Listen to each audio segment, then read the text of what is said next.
BJP को आखिर क्यों नहीं मिली पूर्ण बहुमत? क्या है वो कारण जिसकी वजह से बीजेपी का है ये हाल? चलिए जानते हैं। हेलो एंड नमस्कार दोस्तों, मैं हूं तनु गुप्ता और आपका स्वागत है आज के इस वीडियो में। मुझे सपोर्ट करने के लिए चैनल को सब्सक्राइब करें।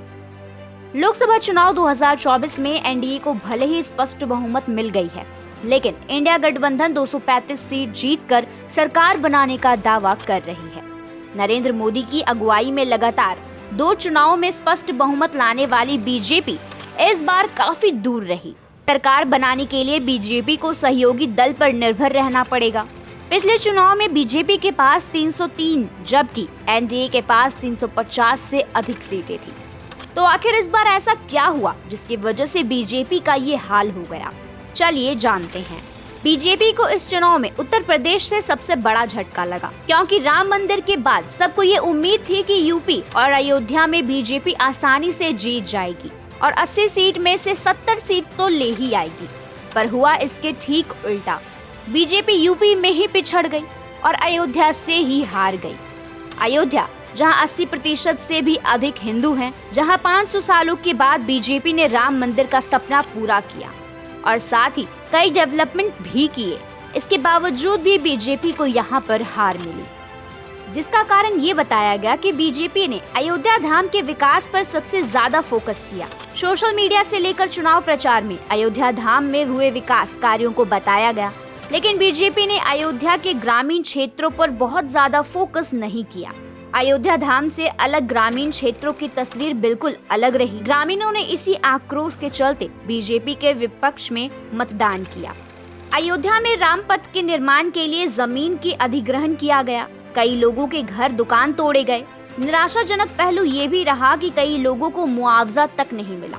इसकी नाराजगी चुनाव परिणाम में अब साफ दिखाई दे रही है। समाजवादी पार्टी ने बीजेपी को पीछे छोड़ दिया। यूपी ऐसा राज्य है जो लोकसभा में 80 सांसदों को भेजता है और भाजपा के लिए पिछले 2 लोकसभा चुनाव में ये राज्य खेल बदलने वाला साबित हुआ है। लेकिन इस बार यहाँ से बीजेपी को सिर्फ 32 सीट मिलती दिख रही है, जबकि यहाँ सपा ने बाजी पलटते हुए 38 सीटों पर जीत दर्ज कर ली है।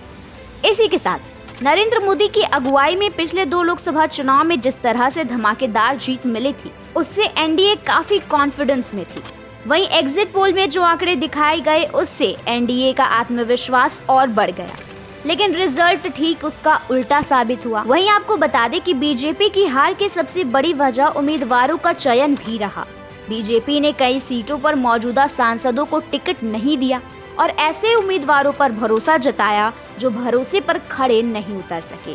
वहीं आपको बता दें कि अग्निवीर योजना के चलते भी बीजेपी को काफी नुकसान उठाना पड़ा। इंडिया गठबंधन के नेताओं ने इस योजना को लेकर केंद्र सरकार को जमकर घेरा। केंद्रीय सांसद राहुल गांधी ने अपनी सभी चुनावी सभा में इस योजना का जरूर जिक्र किया और केंद्र सरकार पर हमला बोला। राहुल गांधी लोगों को समझाने में कामयाब रहे कि अग्निवीर योजना युवाओं के खिलाफ है। अग्निवीर योजना के खिलाफ युवाओं में भी भारी नाराजगी दिखाई दी। जब इस योजना को केंद्र सरकार लेकर आई थी तो देश भर में इसका विरोध किया गया था। वहीं आपको बता दें कि इंडिया गठबंधन की जीत के पीछे राहुल गांधी की भारत जोड़ो न्याय यात्रा का भी असर दिखा।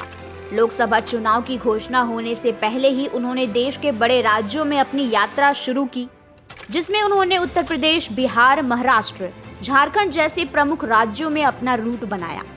राहुल गांधी ने न्याय यात्रा की शुरुआत मणिपुर से की और मुंबई में समाप्त किया। मौजूदा चुनाव में बीजेपी को उन्हीं राज्यों में सीटों का नुकसान हुआ जहां राहुल गांधी की यात्रा की थी।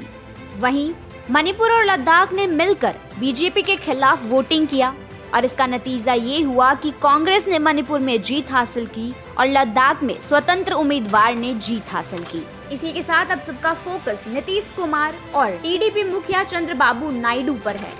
बार बार गठबंधन बदलने की वजह से पलटू चाचा के नाम से बदनाम हो चुके नीतीश कुमार की पार्टी जोर देकर कह रही है कि वो एनडीए नहीं छोड़ेगी, लेकिन उन्हें लेकर चर्चाएं तेज हैं। इंडिया गठबंधन की तरफ से नीतीश कुमार को डेप्यूटी सीएम पद का ऑफर भी दिया गया है। साथ ही नायडू को भी लुभाने की कोशिश की जा रही है। इसी के साथ आपको क्या लगता है, बीजेपी के बहुमत न लाने का सबसे बड़ा कारण क्या है? कमेंट सेक्शन में जरूर बताएं। वीडियो पसंद आई हो तो वीडियो को लाइक और मुझे सपोर्ट करने के लिए चैनल को सब्सक्राइब जरूर करें।